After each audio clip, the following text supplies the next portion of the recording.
Bonjour, je suis Hakim Na'alam et je vous propose ma chronique du mardi 11 juin 2024. Elle s'intitule Marhaban, mais pas trop. Attention aux mauvaises réactions. Nous avons toujours été un peuple hospitalier, accueillant et ouvert aux détresses des autres. Mais en même temps, comme dirait l'autre, va falloir prendre les devants. Oh, qu'on ne s'y méprenne pas. Il ne s'agit pas de sortir et de planter les herses, de dresser des murs aux frontières Schengen et de piéger nos plages. Ça serait inhumain, et nous sommes tout sauf inhumains. Yek. Ouais. Mais en même temps, comme il a déjà dit, l'autre, non pas l'autre le jeune, mais l'autre plus vieux, beaucoup plus vieux, et déjà un peu en partance de ce monde. La Désédie ne peut pas accueillir toute la misère du monde. N'est-ce pas, Jean-Pierre? Jean-Pierre. Eh oh, Jean-Pierre! Bon, laisse tomber. Où j'en étais? Ah oui, toute la misère du monde. Bon, on est d'accord, nos ressources ne sont pas infinies. Mais s'ils débarquent, on ne va tout de même pas leur faire une trompette, alors qu'ils sont encore mouillés trempés par les embruns et la houle et les vagues qui auront failli faire chavirer leur barque en partance de Marseille, de Nice, d'Omaha Beach ou de Neuilly-sur-Seine. On est d'accord là-dessus aussi. Oui, mais nous pouvons au moins organiser un peu tout ça, comme d'imposer des quotas. Oui, des quotas annuels, une sorte d'immigration choisie.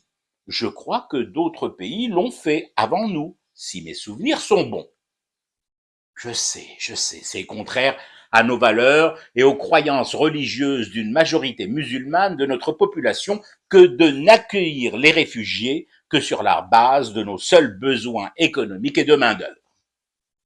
Remarquez, là c'est plutôt le cœur et la spiritualité qui parlent, pas le réalisme et les règles de la mondialisation. La mondialisation, c'est un machin que nous n'avons tout de même pas inventé nous, de ce côté-ci de la Méditerranée. Hein?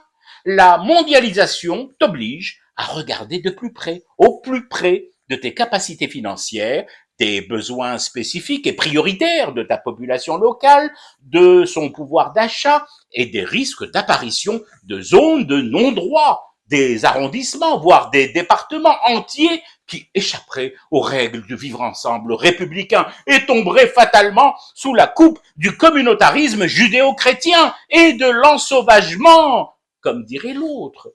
Non pas l'autre le vieux, non, ni l'autre le jeune, mais l'autre, la Jeanne d'Arc de contrefaçon, née du feu de la Gégène et du poignard dentelé de son papa, le tonton flingueur.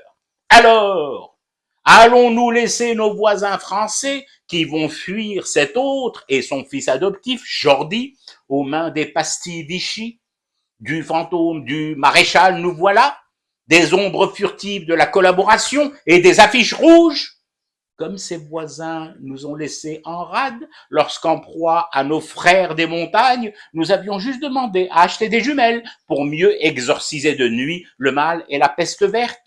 Serons-nous mémoriels même en ça?